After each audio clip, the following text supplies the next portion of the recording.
Yo, Marita boy, back up in this thing again, man. And I want to report one of the strangest, most out of the blue cases about a hip hop star that I have ever seen. So, of course, you know this one here is about Pras. If you don't know who Pras is the least talented Fugees. Pras is the hype man Fugees, not the one. We know not Wyclef. We know not. Please go 911. Not him. And we know it's not that thing. Not Lauryn Hill. You know she the most talented Fugees. We talking about the other guy. We sit 90 degrees under the palm trees, smoking BGs as I go calories. That dude, that guy, the guy who Maya made famous by singing Ghetto Superstar. We don't even remember his verses. We just remember Maya singing Ghetto Superstar. That dude right there. Well, let me read what they say this guy is alleged to have done. During his federal conspiracy trial, Pras Michelle admitted to something that no one knew publicly. He was a voluntary, what they do that at? Federal informant. According to Rolling Stone article published last Tuesday, April 18, Pras took the stand in his own federal conspiracy trial and revealed that he voluntarily met with FBI agents on several occasions regarding China's efforts to extradite a prominent dissident. It's rare for defendants to testify in their own trials, but the former Fugees member did so after consulting with my attorneys and the universe, reported Mother Jones correspondent Dan Friedman on Twitter. Okay, Pras is facing several charges, including conspiracy, witness tampering, and failing to register as an agent of China. An agent of China? What the? Prosecutors allege that the veteran rhymer, he ain't that good of a rhymer. I'm gonna tell y'all that right now. Smoking BGs and I burn my calories. I always knew he was garbage. But anyway, I thought he maybe did beats or something. Maybe that's how he stayed in the group. Prosecutor later, the veteran rhymer was the middleman for alleged crimes, including a secret lobbying campaign to help Malaysian billionaire Joe Low put pressure on American justice officials and White House officials when his fraud scheme unraveled, and to help Chinese government secure the return of a dissident who was living inside the U.S. So what they're trying to say is, that China was paying him money in order to sway government officials, maybe politicians, to do some of the stuff that China wanted him to do. So basically he was getting paid because of who his connections. Who would have knew this guy had some connections on Capitol Hill? But he was getting paid for his connections, and he was doing what China said. Basically, he was a puppet for China. All right.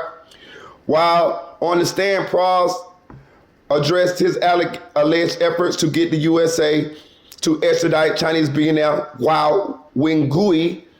I hope I got that right. In addition, he denied acting as an agent for China. I took it upon myself to report because I thought the FBI should know, he testified. Before his trial started, the 50-year-old artist told Rolling Stone, "What benefit would I get trying to break laws? It's not worth it to me. I'm a pariah now. I've got friends who won't talk to me because they think there's a satellite in orbit listening to them." What? What are you talking about, Pras? What are you talking about?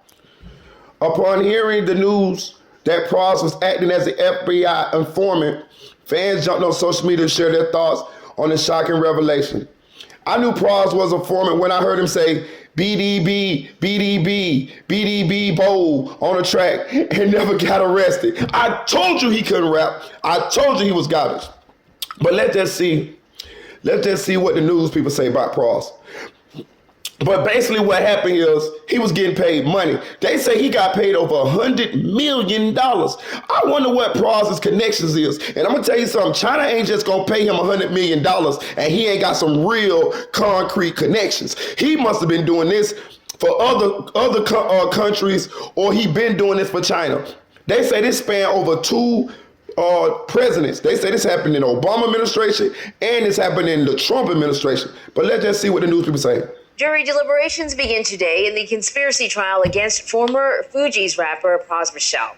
The 1990s hip-hop star is accused of helping a Malaysian businessman gain political influence in the U.S. in exchange for millions of dollars. Closing arguments wrapped last week with lawyers for Michel arguing that he was unaware that he was acting illegally. Bloomberg senior reporter Matthew Campbell joins us now from Singapore with more on this case against Michel. Being unaware, as we already know, is not the strongest defense because an illegal... Definitely not. He knew what he was doing. Listen, I didn't think this guy would be involved in this, but I'm gonna tell you, he struck me as the type that was gonna be the broke before anybody else. So it's just like to me, it seemed like Lauryn Hill and Wyclef carried this guy. You know what I'm saying? He was just an over glorified hype man. So it doesn't shock me that he would try to do some kind of schemes to keep some money going. Action is an illegal action. You also co-wrote an I was just about to give the rest of your. You co-wrote an investigative piece looking into this case called "The Fugees, the Fugitive, and the FBI." Great title. All right, so let's talk about this case. Remind us how Michel even got involved in this situation.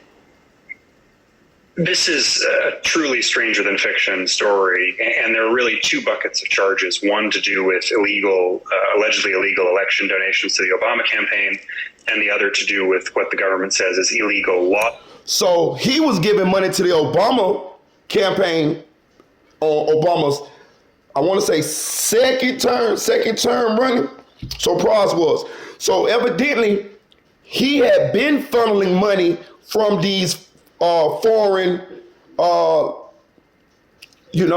businessmen into the political system into America. Now, this happens all the time. This is nothing new. You know what I'm saying? Everybody does it. He just got caught. During the Trump administration, they both stem from Pras Michel's relationship with Joe Low, this Malaysian financier who has himself been accused of orchestrating a gigantic fraud. So there are these two sets of charges which are very different. What they have in common is this friendship that Pras had with Joe Low, who was kind of a socialite, had lots of celebrity friends around the world, Leonardo DiCaprio, Kim Kardashian. Pras was one of those, and he's landed in very hot water. Yeah, so what it seems to me is that he's accused of... There's a situation where it seems like he was paying for access to politicians, but then later on maybe paying to kind of tip the scales of justice or whatever because he was being investigated, if I got it correct. Okay, so I get it. What's going on here?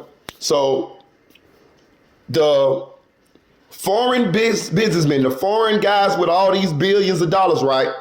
So what they're doing is they're using celebrities as front men. I'm going to give you this much amount of money, right? And I want you to whisper in the ear of whatever politicians that I need you to whisper in and try to get some of this stuff done. Also, on top of whispering in their ear, I need you to slide them this $1 million. I need you to slide them this $2 million. Tell them it's a campaign donation that come from you, but it really is not coming from you. It's coming from me. And I want you to get these people, this policy, these people that, they say it was even the guy that they wanted to get extradited back to China, which means they wanted Pras to pay whoever he had to pay so that they could get that guy freed and back to China. You see what I'm saying? Oh yeah, this dirty. What is the jury? That's right. Okay, sorry, go ahead. The real meat of these charges have to do with alleged illegal lobbying on behalf of Joe Low, this Malaysian financier, both to get the DOJ to stop investigating him and also to do with repatriating a critic of the Chinese government who Joe Low wanted sent back. It's a really complex case. So that's a great point that it's really complex. What is the jury going to have to actually decide on? Well, from a legal perspective, certainly according to the Department of Justice, which is prosecuting this case, it's pretty straightforward. Did Pras Michel violate U.S. election laws on foreign donations by allegedly funneling donations from Joe Low to the Obama campaign in 2012? And did he violate what's called FARA, the Foreign Agents Registration Act, by engaging in unregistered lobbying on behalf of Joe Low and on behalf of also allegedly the Chinese government. So that's what the jury is going to be asked to consider today. There are 11 charges in total. Of course, these are serious federal charges. So even if Michel's convicted on 1 or 2 or 3, that could still be a substantial prison sentence. So he wasn't the only one involved in this case. What's the status of the other people? That's right. There were several others. There have been several criminal prosecutions. One of the people who has pleaded guilty to a single count in this case is Elliot Broidy, a Republican financier who's rather well known, actually. He ended up being pardoned by President Trump in January 2021, so he never went to jail. There was Nikki Lum Davis, another person involved with this. She's a businesswoman from Hawaii, also pleaded guilty. She received a 2-year sentence. And then there's Praz's own legal advisor, a guy called George Higginbotham, who has also pleaded guilty but has not yet been sentenced. If he is going to do any time, that will be determined at the conclusion of this trial for Praz, in which George testified.